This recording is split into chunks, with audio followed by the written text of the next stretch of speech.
For my trailer analysis, I kind of decided to do two thriller trailers because I've already done quite a lot of research into horrors. So I thought I'll do thriller and get kind of better idea of what type of genre I can go into with my coursework. So once I was beginning to do my thriller analysis, kind of came across that in the trailers, which I chose like Inception and Shutter Island, both had a lot of action scenes of explosions, things like that. Like in Inception, they had the shot of the Earth like folding in on itself and big explosions in the street and things like that, which obviously I wouldn't be able to recreate. But then also they had really simple shots of just simple like objects and iconic things, as well as like the actors just having conversations, but like tense conversations in the trailer. I mean, things like the simple things like that I could recreate, but I couldn't recreate the kind of big like locations and things like that because of obviously I've got limited time, limited tools. So I suppose I could go for a thriller genre and do a simple trailer but with iconic things. But then also it's kind of the question of whether, without the big explosions and the big scenes like that, would it still come across as a thriller trailer, which I kind of don't think it would. So maybe if I did go towards thriller, then I should maybe do it on a smaller scale, but with an element of kind of horror in it, kind of mixing the two together. Because I think it would be really hard for me to do action thriller, but I kind of think it'd be simpler for me to do a horror thriller, mixing them two genres together. There's quite a lot of other restrictions I'd have as well if I was to do the thriller genre, because especially with action thriller, they have a lot of like guns, knives, things like that in it. Obviously, with the cost restrictions, I can't feature things like that in my trailer. So maybe it'd be kind of again losing the element of like action, things like that. Also, with like obviously the other actors jumping all over the place, running, things like that. I mean, we've got to think of health and safety, and we are and what we aren't allowed to do. So again, without all this kind of action, like straight in there, things like that, I don't think if I was to do like a thriller trailer, I wouldn't be able to incorporate things like that, or I wouldn't be able to do things like that on such a scale in which they do. So I don't think it would be as good, if you get what I say. Whereas with horror, I suppose most trailers really just show different like actors being possessed in different shots, things like that, different chase scenes, and simple things like eyes and hands and random things like that, which make people kind of have a sense of fear of what else there is going to be.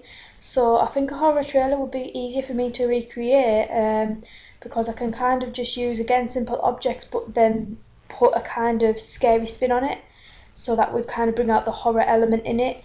Um, but also there's the side of, if I did horror, then I couldn't incorporate any kind of gore and blood and knives and guns, things like that, which most traditional horrors do. So that's another thing to think about. Also, there's obviously, like I said, a lot of cost restrictions, health and safety. So while I'm kind of thinking up of different ideas, I have to think of how to get around those, how to incorporate like safely, things like that. So yeah, once after doing my trailer analysis, now it's kind of clear to me that although it would be really good to do a thriller trailer, because they're kind of simple to create in the sense that I can use simple objects and it's more of the tension, the music in the background, things like that. But also it'd be really hard and obviously not possible for me to create the big action scenes, which kind of give it that edge to it. So I suppose in a way that it's too unrealistic for me to do a thriller trailer, unless I was to put a different spin on it and do it in a different way.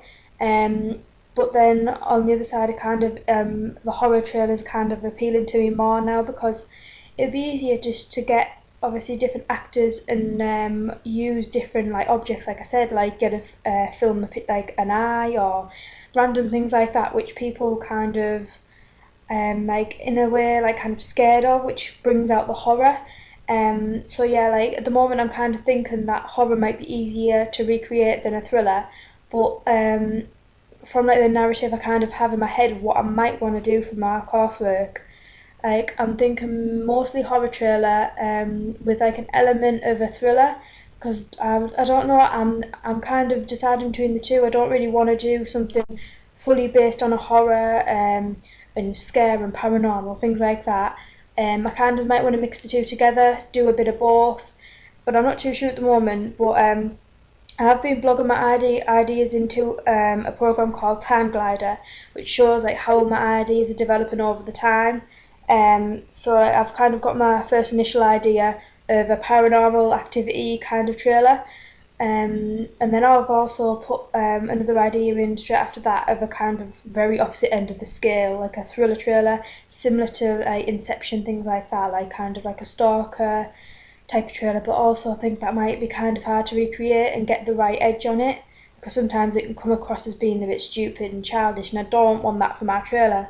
So then I kind of had another idea for mixing the two together of putting in like a kind of possession paranormal um, kind of idea, but in a house where it involves like police and things like that. But again, that would be very, very hard to create.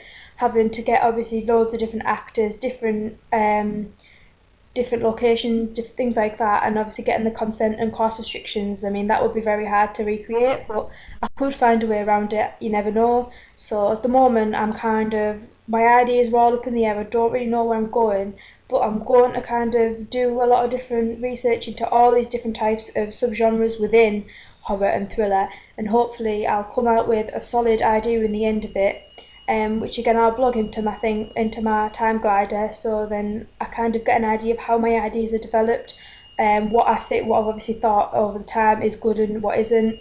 So yeah, I'll do that.